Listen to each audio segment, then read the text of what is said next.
Pode falar para ela, que bom que você veio.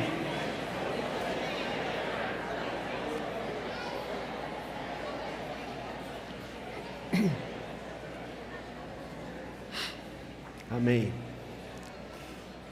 Então, gente, mais adiante nós vamos ler esses textos. Quando chegar a hora eu vou falar para vocês. Acredito, inclusive, que vai passar aqui no telão. Mas antes de falar qualquer coisa, eu queria ainda fazer uma oração. Vamos fazer? Senhor, obrigado por esse tempo que temos vivido, Senhor. Grandes têm sido as tuas obras, maravilhosas, Senhor. O Senhor é completamente digno de ser louvado, de ser exaltado. Então, a nossa oração nesse momento é essa, que aquilo que o Senhor já vem nos falando há tempo, já vem nos falando nesses últimos dias, nos falou no retiro. Mais uma vez, Senhor, fala com a gente nesse momento. Abre o nosso coração, liga a nossa mente a Ti, abençoa as crianças que estarão aqui ainda nesse domingo, que o Senhor fale ao coraçãozinho de cada uma delas. Eu peço, assim agradeço em nome de Jesus. Amém. Ó, gente, vou usar a estratégia do nosso pastor Clovinho. Aliás, nosso pastor hoje faz aniversário. Depois vocês podem dar um abraço nele. Amém. Só não vamos cantar parabéns agora, que já está na hora da gente expor mesmo uma palavra, senão a gente cantaria, tá bom, Clovinho? Mas então depois vocês podem dar um abraço nele. Mas eu queria pedir para as nossas crianças fazerem um desenho com aquilo que elas mais gostaram no retiro. O que vocês mais gostaram no retiro? Façam um desenho aí e no final do culto vocês me mostrem o desenho que vocês fizeram, tá bom? Meus irmãos, minhas irmãs, que retiro! Um dos melhores da minha vida. Já fui a vários, eu me converti num retiro, me converti aos 20 anos, então eu já participei só nesse período de carnaval, de 46 retiros. Só teve um ao que eu não participei, senão seria 47. E não participei porque não teve como o que fazer. Mas, irmãos, o Senhor sempre nos surpreende. Uma coisa que a gente tem aprendido, ainda que a gente imagine que o Senhor vai nos surpreender, de fato, quando a gente vê o Senhor agindo, Ele, mesmo com a nossa expectativa, mesmo diante da nossa expectativa, Ele nos surpreende. Então, um dos melhores realmente da minha vida. E como eu disse antes, tem coisas que a gente só aprende em retiro, a gente só experimenta, a gente só tem condição de ver no retiro. Então, por exemplo, aqui no meu caso, me colocaram para jogar beach tênis. Eu nunca tinha jogado na minha vida. Então, precisou de um retiro para eu jogar beach tênis, para ser apresentado a esse esporte. Na verdade, num certo momento, eu fiquei tão empolgado ali que, para não deixar a bola cair no meu campo, eu dei um pulo e peguei a bola por baixo, joguei para o outro lado. Os meus irmãos queridos disseram que aquela jogada se chama peixinho. Mas eu sei que foi carinho deles. No meu coração estava mais assim para uma orca em busca da foquinha, entendeu? Mas esses irmãos carinhosos, então, disseram que iam chamar aquela jogada com esse nome. E quando eu cheguei do retiro, eu não sei porque a Amazon já tinha deixado uma raquete assim na porta da minha casa. Mas brincadeiras à parte, foi maravilhoso demais a gente ver a ação de Deus ali entre nós. A gente vê Deus agindo quando nós vemos crianças dando testemunho do que Jesus fez em seus corações. Crianças são seres absolutamente genuínos. Nem vou contar aqui algumas coisas que os meus netos falam lá em casa, porque eles são totalmente transparentes, honestos, sinceros. Eles falam completamente a verdade. Então, criança é assim. E nós tivemos alguns casos de crianças que tiveram uma experiência forte, profunda com Jesus ali. Um deles falou para a mãe: eu quero seguir a Jesus, porque eu o amo. não porque você me leva. Então ele disse, eu quero agora fazer minha profissão de fé. E houve alguns outros casos assim. No ano passado, na sexta-feira à noite, dia que nós chegamos ao local do retiro, eu estava conversando com o presbítero Carlito, ano passado, tá, gente? Vou contar uma experiência do ano passado agora. Então, havia acabado de chegar no retiro, estava conversando com o presbítero Carlito, eu senti como se uma faca estivesse entrando na minha barriga, uma dor terrível. Busquei ajuda dos nossos médicos, eles me deram um analgésico, mas ao longo da madrugada a dor voltou intensamente. Eu suava frio na cama, contando os minutos para clarear, para poder voltar a buscar a ajuda dos médicos. E ao longo, então, do dia, a dor piorou. E 2 anjos, um chama Márcio, outro chama Elisa, me trouxeram de lá do retiro até o CHN para fazer exames. E na saída para os exames, eles já me alertaram. Vai preparado, que pode ser que você fique.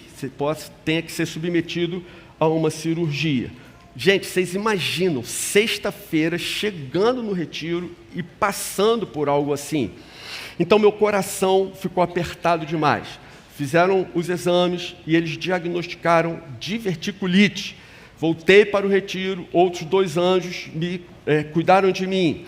Isso aconteceu, tudo isso, ainda no primeiro dia do retiro, ao longo do sábado. Na terça, agora o último dia, ao longo do almoço, eu fui tomar um café, aquele momento assim, poxa, preguei a última mensagem que eu tinha que pregar, agora eu vou dar uma relaxada, vou finalmente tomar um café. Aí peguei o café, um café expresso que a gente gosta, tomei o café, falei, esse café está estragado. Joguei fora, fiz outro, meu Deus, que gosto horrível, joguei fora. Falei, a caixa toda deve estar estragada. Então, saí, fui dar uma volta pelo retiro, sentei na grama, eu gosto de pegar uma grama, faço isso desde criança, apertei a grama, esmigalhei a grama para sentir o cheiro dela. Eu gosto de cheiro de mato, gosto de cheiro de coisas assim da natureza. E arranquei uma folhinha, tentei cheirar, não senti cheiro de nada. Então, mais uma vez, busquei os nossos médicos queridos, diagnóstico, Covid. Você vai ter que finalmente sair de uma vez por todas do retiro. Não pode ficar para o culto da noite. Gente, que dor ouvir isso. E aí eu e Fátima arrumamos nossas coisas, tão devagar, tão sem vontade de sair daquele lugar, que quando a gente saiu, já estava começando o culto da noite. E nós passamos por aquela estradinha da entrada do retiro, já quando os louvores estavam acontecendo. E a gente via e ouvia aquelas músicas celestiais, mas não foi nos permitido estar ali. E aí, enfim, veio o retiro desse ano, e agora, na reunião de quinta-feira passada, uma reunião que a gente reserva para que as pessoas deem testemunhos, João, o pai da Clarinha, sabem quem é? João, o pai da Clarinha, ele está aí não? Tá. Ali. Então, não sei se vocês conhecem ele, né?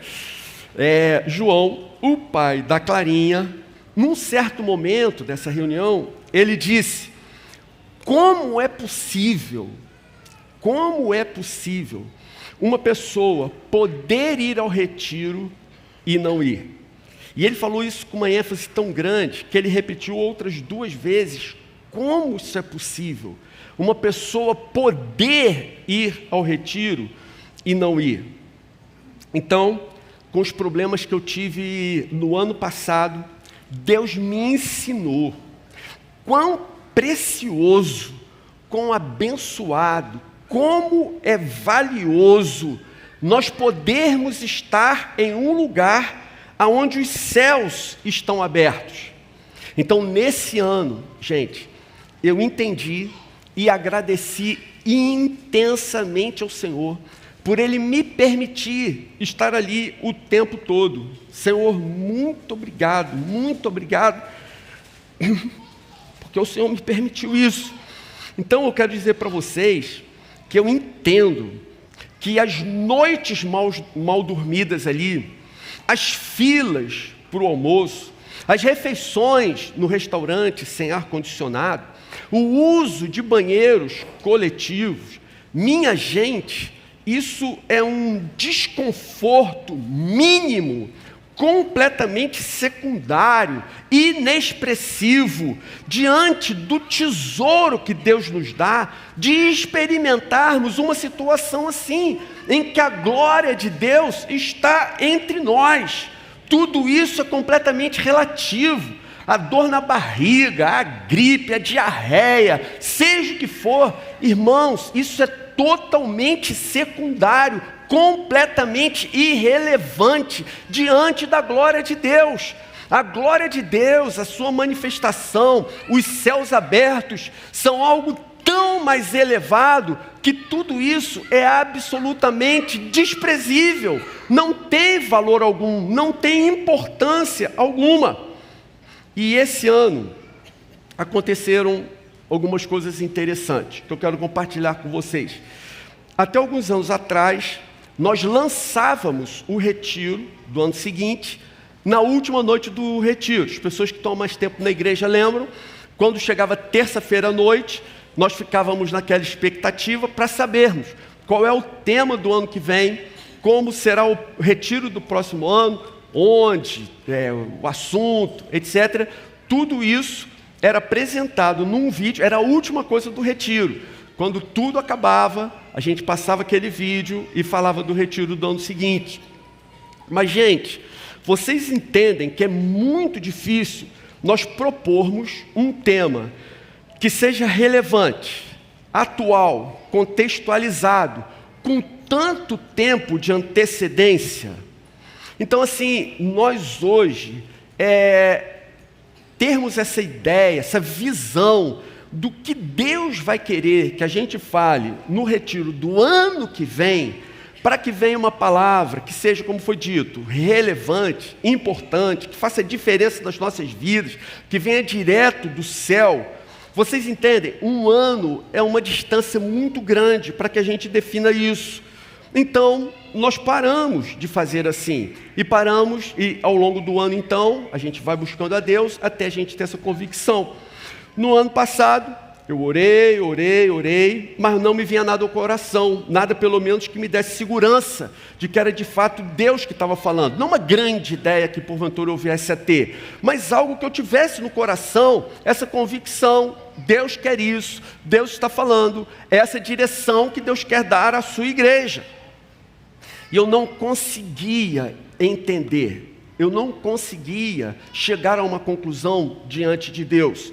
E vocês podem ter certeza que a pressão é enorme. Vejam, eu preciso definir o tema, mas não pode ser algo simplesmente da minha cabeça. É imprescindível que seja algo orientado diretamente por Deus. A gente tem a segurança de que essa direção vem mesmo do alto. O tempo passava e nada que me vinha me trazia paz, nem a mim, nem aos outros pastores. Mas, vejam, o nosso setor de comunicação precisa desse tema para fazer a arte, para fazer a divulgação. A comunicação precisa desse tema para definir coisas como as camisas que são feitas para a ocasião do retiro, outras coisas legais que eles sempre fazem com base no tema. O louvor, a equipe do louvor precisa saber do tema com antecedência, para que eles possam definir as músicas que serão entoadas lá. Talvez até para que eles possam compor músicas novas dentro do tema. Os pastores precisam saber do tema para que eles possam começar o quanto antes suas pesquisas, se aprofundarem no assunto e poderem trazer mensagens consistentes que impactem a nossa vida. Mas eu orava e não me vinha nada. O ano virou, certo dia, eu estava me sentindo mal, deitado, sem conseguir dormir, sonolento, mas aquele mal-estar generalizado. No dia 3 de janeiro desse ano, e me veio um roteiro a respeito do qual eu acredito que Deus queria nos falar. Então, lembrando, como era esse roteiro? Ele dizia assim: aprendam a lição da figueira. Quando seus ramos se renovam e suas folhas começam a brotar, vocês sabem que o verão está próximo. Assim também, quando virem todas essas coisas, saibam que Ele está próximo, às portas. Nos últimos dias sobrevirão tempos difíceis, bem difíceis. Os homens serão cruéis, prometerão liberdade, mas eles mesmos são escravos da corrupção. Serão mais amantes dos prazeres do que amigos de Deus. Haverá sinais nos céus e na terra. Os homens desmaiarão de terror, apreensivos por seu futuro. Os poderes celestes serão abalados.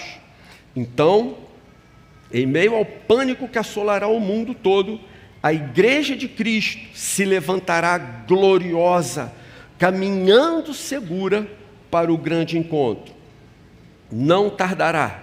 Breve veremos Jesus voltando em grande glória. Assim, quando tudo isso acontecer, fiquem firmes, de cabeça erguida, porque a vitória está chegando. Apesar de viverem em um mundo decadente, a verdadeira Igreja de Cristo se renova e se fortalece. A Igreja triunfante. Levantem-se e ergam a cabeça, porque está próxima a redenção de vocês. Eu sei que nesse momento várias pessoas ouviram a voz do João dizendo: Retiro 2024, inscreva-se já. Quando eu apresentei a ideia aos outros pastores, eles logo perceberam que era algo que de fato Deus queria nos falar. Veio paz ao nosso coração. Por que eu fiz essa introdução e dei toda essa explicação? Porque, gente, eu fiquei muito impressionado. Agora, quando nós voltamos e perceber que o assunto que Deus nos falou naquele lugar virou polêmica durante o carnaval. Eu acredito que quase todos ou quase todos, tenham sabido o que aconteceu naquele domingo, dia 11, entre as cantoras Baby do Brasil e Ivete Sangalo. Ivete passava com seu trio elétrico, quando viu que Baby do Brasil estava em um camarote. Ela parou para fazer uma saudação e deu o microfone para Baby do Brasil. Então, Baby do Brasil, no meio do carnaval, disparou. Todos atentos, porque nós entramos no Apocalipse. O arrebatamento tem tudo para acontecer entre 5 e 10 anos. Daí, ela começou a rir, eu acho que foi de nervoso, mas ela completou: procurem o Senhor enquanto se pode achar. Ligado, galera! Então, Ivete Sangalo, ela ficou quase que em estado de choque, tentou pensar em alguma coisa que ela pudesse dizer e acabou falando: eu não vou deixar acontecer, porque não tem Apocalipse certo. Não vou falar exatamente como ela falou, mas estou adaptando para a gente entender. Não vou deixar acontecer, porque não tem Apocalipse certo quando a gente maceta o Apocalipse. Então, Baby do Brasil percebeu o climão e tentou aliviar a pressão. Então, ela disse: bora, canta Minha Pequena Eva. Eu fui ver que música era essa. Essa música, Minha Pequena Eva, é uma música que narra o fim do planeta Terra. Ela narra o fim do planeta e um casal que tenta fugir da destruição. E a música diz que o amor entre eles funcionaria como uma astronave. E essa astronave tem uma função semelhante à Arca de Noé, de preservá-los em meio à destruição. E a música menciona essa expressão Arca de Noé. Ainda veio outras afirmações, mas nem vale a pena mencionar aqui. Eu vi várias críticas e comentários a respeito do que aconteceu ali. Eu tenho as minhas. Mas então, aconteceu o seguinte: na terça-feira, E isso se deu no domingo, dia 11. Na terça-feira, dia 13, esse ocorrido ainda era comentado em todas as mídias, quando, naquele programa, em um certo canal de TV, que ninguém deveria assistir, que tem uma casa onde as pessoas ficam trancadas por meses, um dos rapazes ali, para desespero da emissora, contou que esteve em um retiro espiritual. E nesse retiro espiritual, do qual ele participou, um momento, durante uma madrugada, por volta das 3 horas da manhã, alguém passou pela janela do seu quarto e gritou: Jesus voltou! E aí, vocês estão entendendo, está todo mundo trancado na tal da casa, ninguém tem contato com o exterior, ele não estava se referindo ao que havia acontecido, foi uma conversa espontânea que surgiu, segundo a sociedade, ao mero acaso. Mas ele prosseguiu dizendo que então, quando ele ouviu alguém gritando no retiro do passado, que ele havia participado, que Jesus havia voltado, então ele disse que acreditou de fato que naquele momento Jesus tinha voltado e ele tinha ficado. Ele disse assim: mano, fui para um retiro espiritual, minha mãe subiu e eu fiquei desesperado, queria falar com minha mãe, velho, minha mãe foi salva, e eu fiquei desesperado. Então uma pessoa que estava próximo perguntou para ele: mas o que aconteceu? Você achou que tinha morrido? Você achou que estava morto? E aí o rapaz disse: você já ouviu falar do arrebatamento, que Jesus vai voltar e tal, e uma galera vai subir? Eu achei que tinha acontecido mesmo isso, real, e eu fiquei muito desesperado na hora. Gente, a partir daí, se seguiram muitos comentários e críticas, de sambista a jornalista.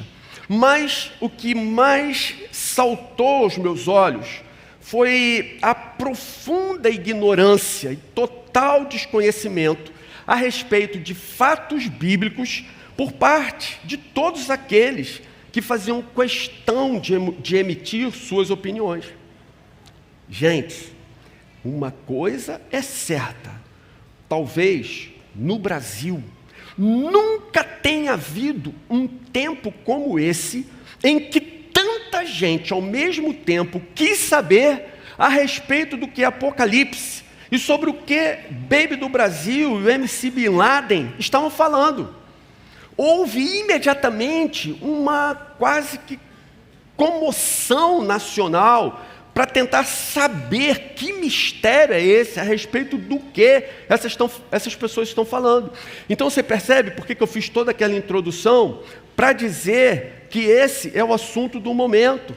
Deus nos conduziu a estudá-lo com seriedade ali no retiro, mas Deus está suscitando curiosidade no coração das pessoas a respeito do que é isso, do que vai acontecer, dessa questão da volta de Jesus e dos tempos do fim. Alguém aqui imaginou que um dia iríamos ver o Apocalipse e o final dos tempos sendo discutido espontaneamente no meio do carnaval e com a cobertura tão ampla da mídia em geral? Para isso, para mim, se torna ainda mais evidente que Deus quer mesmo que a gente fale sobre isso. Mais um comentário me chamou em especial a atenção. Quem fez o comentário foi um jovenzinho que ficou milionário imitando foquinhas. Ele postou o seguinte comentário: ele é especialista em todos os assuntos que você possa imaginar, porque ele dá opinião sobre todos. Então ele disse o seguinte: há 36 anos eu ouço que o Apocalipse está chegando, há daqui no máximo 5 ou 10 aninhos. Há 58 anos, minha mãe ouviu o mesmo. Há 96, minha avó dizia e ouvia o mesmo. E assim vai por séculos. Foi o comentário dele. Então, gente, agora sim, diante disso, eu queria ler com vocês o texto que está na segunda epístola de Pedro, capítulo 3, a partir do versículo 3. Se você puder manter sua Bíblia aberta, ou se aparecer aqui no telão, ótimo. 2 Pedro 3, a partir do versículo 3.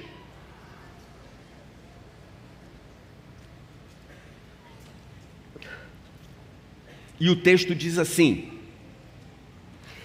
antes de tudo, saibam que, nos últimos dias, quando então? Nos últimos dias, surgirão escarnecedores, zombando e seguindo suas próprias paixões. Eles dirão: o que houve com a promessa da sua vinda? Desde que os antepassados morreram, tudo continua como desde o princípio da criação. Percebem? O jovem, com a sua postagem, é parte integrante dessa profecia e sinal de que os tempos estão mesmo muito próximos do fim. Veja o que ele diz: nos últimos dias surgirão escarnecedores zombando e que perguntarão: o que houve com a promessa da sua vinda? Quando iriam zombar e duvidar? Nos últimos dias. No entanto, irmãos, esse argumento que ele usou é de fato bem antigo. Logo depois que Jesus subiu aos céus, começaram a fazer essa pergunta: afinal, quando ele voltará? Achavam que ele estava demorando mesmo. Aqueles que amavam a Jesus queriam que ele voltasse logo porque o amavam, criam nele e acreditavam que quando Jesus voltasse, de fato haveria novos céus e uma nova terra. Já os zombadores e escarnecedores, esses que vêm lá desde o passado, gente assim, esses não acreditavam mesmo que Jesus iria voltar. Então, logo após a ascensão de Jesus aos céus, tendo passado um mês, acredito que já tinha gente perguntando: quando que ele vai voltar? Aí passaram-se 10 anos, quando ele vai voltar? Passaram-se 2000 anos, e a incredulidade de muitos vai sendo alimentada por esse tempo de espera. Mas vejam, o texto prossegue, ok? Então, versículo 5 diz: mas eles deliberadamente se esquecem de que há muito tempo, pela palavra de Deus, existiam céus e terra, esta formada da água e pela água. E pela água, o mundo daquele tempo foi submerso e destruído. Ele está falando de Noé, ok? 7. Pela mesma palavra, os céus e a terra que agora existem, estão reservados para o fogo, guardados para o dia do juízo e para a destruição dos ímpios. Então veja, o que Pedro está falando é que, assim como foi no passado, será no futuro. Nos dias de Noé, o mundo foi destruído com água, mas Deus fez uma aliança, colocou o arco-íris no céu como o sinal da sua aliança de que o mundo jamais seria destruído novamente através da água, através de um dilúvio. Mas o fim, então, já foi revelado. Como todas as coisas terminarão, agora será com fogo. Agora, todas as coisas serão destruídas pelo fogo. Aqui, nesse texto que a gente acabou de ler, a gente vê novamente uma menção ao alerta que Jesus já havia nos dado e que nós lemos e comentamos lá no retiro, que está em Mateus 24, 37 a 39. Como foi nos dias de Noé, assim também será na vinda do Filho do Homem. pois nos dias anteriores ao dilúvio, o povo vivia comendo e bebendo, casando-se e dando-se em casamento, até o dia em que Noé entrou na arca. E eles nada perceberam, até que veio o dilúvio e os levou a todos.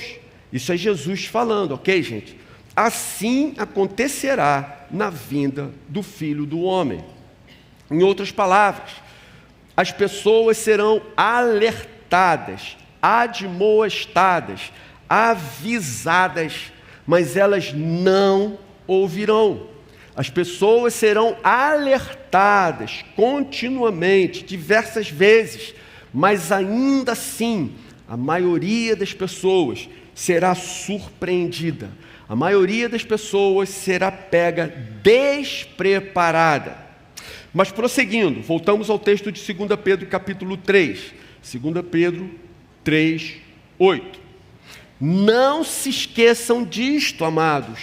Para o Senhor, um dia é como 1000 anos, e 1000 anos como um dia. O Senhor não demora em cumprir a sua promessa, como julgam alguns.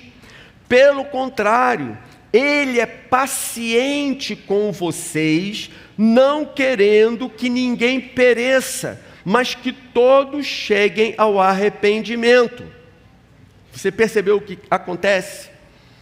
A verdade é que por mais que a gente estude, por mais que a gente fale a respeito, por mais que a gente tente entender, hoje nós não temos condições de dimensionar corretamente o que será a eternidade.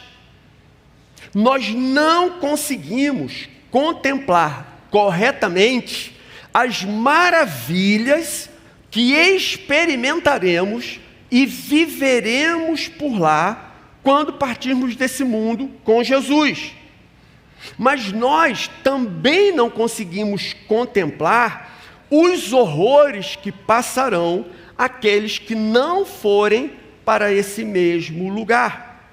Então, gente, diante do horror da condenação eterna, Deus espera pacientemente que o maior número de pessoas possível se arrependa e alcance a vida eterna em Jesus. Você tem pessoas queridas que ainda não conhecem Jesus? Você tem pessoas próximas que nunca se renderam a Cristo? Pois se Ele já tivesse voltado, essas pessoas estariam irremediavelmente perdidas. Tem pessoas dentro da sua casa que ainda não creem em Jesus. Gente, é por amor a essas que o Senhor ainda não voltou. Portanto, versículo 9, o Senhor não demora em cumprir sua promessa. Pelo contrário, Ele é paciente com vocês, não querendo que ninguém pereça, mas que todos cheguem ao arrependimento. O Senhor espera pacientemente. O Senhor aguarda calmamente. O Senhor nunca se apressa e Ele nunca se atrasa. Contudo, haverá um dia. A Bíblia fala sobre esse dia. A Bíblia chama esse dia de dia da colheita, consumação dos séculos, dia de Cristo, dia do Senhor, dia da redenção, dia do juízo, o grande dia. Tudo isso é sinônimo de um único dia que virá e se aproxima rapidamente, no qual todas as coisas, de fato, terminarão, tais como nós a conhecemos. Então, o tempo deixará de existir e entraremos na eternidade. E o versículo 10 do mesmo texto diz: o dia do Senhor, porém, virá como ladrão. Os céus desaparecerão com um grande estrondo, os elementos serão desfeitos pelo calor, e a terra e tudo que nela há será desnudada. Gente, praticamente todos os textos bíblicos que falam desse dia, que falam do final dos tempos, alertam para que as pessoas que tomam conhecimento desses fatos fiquem atentas e se preparem para que não sejam surpreendidas. Você pode falar amém? Amém. Então, sob o impacto daquilo que Deus nos falou no retiro, e ainda está nos falando, que aplicações nós podemos tirar disso tudo para as nossas vidas? Então vamos lá. Primeira aplicação. Devemos viver como se a volta de Jesus fosse iminente, porque para nós, de fato, é. Nós devemos viver todos os nossos dias sabendo que a volta de Jesus é iminente, pode acontecer a qualquer momento. O Senhor sempre desejou isso em todas as eras.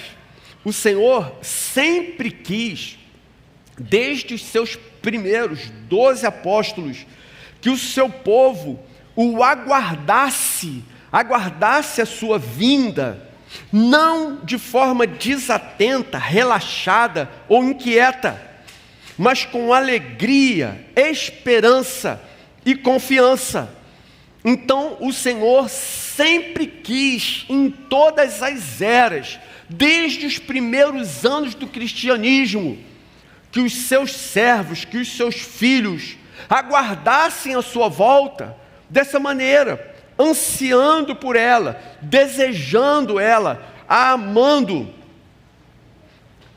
Gente, com certeza, marcar data para a volta de Jesus e para o final dos tempos é um erro terrível.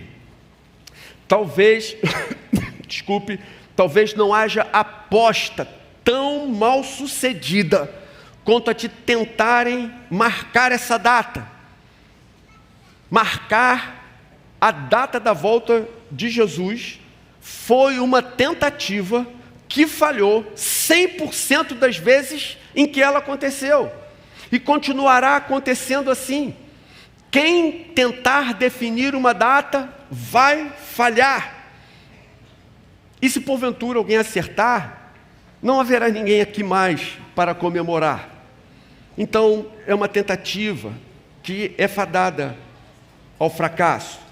Contudo, gente, não importa no que as pessoas acreditam ou deixam de acreditar, se está escrito, será cumprido. A palavra de Deus sempre se cumpriu e se cumprirá até o fim, até o último dia. Essa é verdade, gente. Queiram ou não, acreditem ou não, gostem ou não, seja inconveniente ou não, Jesus vai voltar. Apesar da volta de Jesus ser aguardada desde o primeiro século, nunca houve ocasião como essa que nós estamos vivendo, na qual todos os sinais descritos nas Escrituras que antecederiam esse evento já se cumpriram. Tudo já se cumpriu, irmãos. Pode ser a qualquer instante. Além do mais, para qualquer pessoa, independentemente da volta de Jesus ou não, se partirmos desse mundo, o resultado será absolutamente o mesmo. Não há diferença no que diz respeito à nossa eternidade. Se você vai morrer antes da volta de Jesus, ou se verá o arrebatamento, isso não fará diferença. O que faz a diferença é o seu relacionamento com Jesus. Se você crê nele e o segue, ou se você simplesmente não crê, não lhe dá ouvidos. Para o cristão, falar do Apocalipse do final dos tempos, isso não deve nos trazer medo, mas esperança, segurança e alegria. Então viva todos os seus dias aguardando a volta iminente, imediata de Jesus. Segunda aplicação: uma vez que Deus deseja que todos cheguem ao arrependimento, nós devemos nos dedicar intensamente a pregar o Evangelho e a trazer pessoas a Jesus. A gente acabou de ler no texto que o Senhor só não voltou porque Ele aguarda pacientemente que muitas outras pessoas venham a se arrepender dos seus pecados. Como isso vai acontecer? Através da pregação do Evangelho. A partir do momento que nós compartilhamos Jesus com as pessoas, a partir do momento que nós falamos do amor de Jesus, a partir do momento que nós compartilhamos com as pessoas a transformação que Ele operou nas nossas vidas, então muita gente vai desejar isso para si. Muita gente vai querer a mudança de vida, muita gente vai se arrepender dos seus pecados e ansiar por uma nova vida em Cristo. E isso se dará através da mensagem pregada por nós, da mensagem dita e ensinada por nós. Então, gente, leve muito a sério a missão que você recebeu de Deus, de ganhar seu amigo de oração para Cristo. Leve isso muito a sério. Veja, Deus está segurando o desenrolar da história para que dê tempo dos seus queridos serem alcançados para o Senhor. O Senhor está aguardando para que você se digne a cumprir a missão que Ele lhe deu, de ganhar a sua família, de ganhar os seus queridos, gente próxima.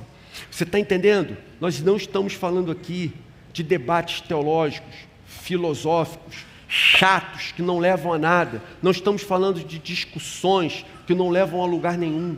Nós estamos falando da mensagem efetiva do Evangelho, de você falar o que Jesus fez na sua vida, como Ele te transformou, como você hoje é uma nova criatura. Isso é completamente diferente de discussões que não resolvem coisa nenhuma. E é isso que Deus espera de cada um de nós.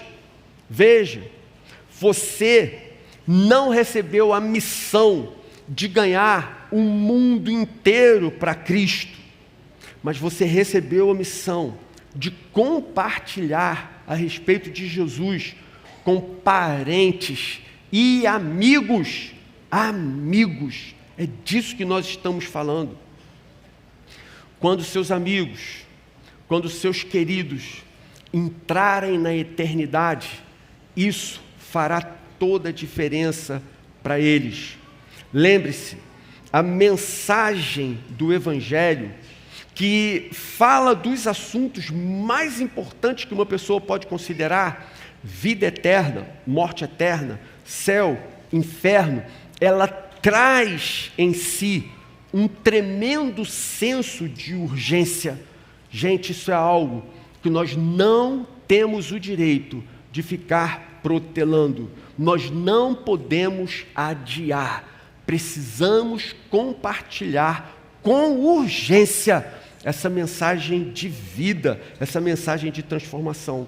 Então, essa segunda aplicação, diante dessas realidades tão fortes, profundas, que Deus tem nos falado, diante dessas realidades tão tremendas, que Deus tem falado lá fora, na sociedade, que tornou um assunto extremamente relevante, e até onde eu vi, um assunto que foi mais discutido do que o próprio desfile da escola de samba e o vencedor.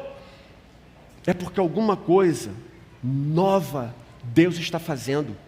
Então nós não podemos perder esse momento. Essa é a hora da igreja. dedique-se intensamente a compartilhar a mensagem da vida com seus queridos. Você pode falar amém? Amém. Então quero concluir dizendo, está escrito, gente, será cumprido. A palavra de Deus sempre se cumpriu e se cumprirá até o fim. Queiram ou não, acreditem ou não, gostem ou não, Jesus vai voltar. E esse dia pode ser acelerado se nós cumprirmos a nossa missão. E com certeza, isso deve encher nossos corações, não de medo ou ansiedade, mas de alegria, esperança e coragem. Amém, gente? Vamos orar?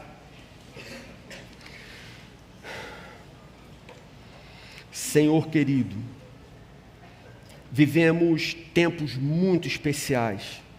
O Senhor disse que veríamos os sinais e eles estão aí, em toda parte. Ajuda-nos a cumprirmos a missão de levar essa mensagem adiante, a começar por nossas próprias casas, nossas famílias, nossos queridos. Obrigado por aguardar pacientemente que muitos ainda venham a se arrepender e a se renderem a Ti. Em meio a tantas vozes estranhas, Senhor, firma nossos corações na Tua palavra, para que andemos firmes e seguros, sem nos desviarmos, nem darmos ouvidos a mensagens estranhas, ou mesmo às deturpações do Teu Evangelho. Mantém os nossos corações alertas e atentos, de maneira que nos preparemos para esse grande encontro, quando o Senhor voltar para buscar a Tua igreja. Ao Senhor toda honra, toda glória e todo louvor, hoje e para todo sempre. Amém. Amém. Aleluia.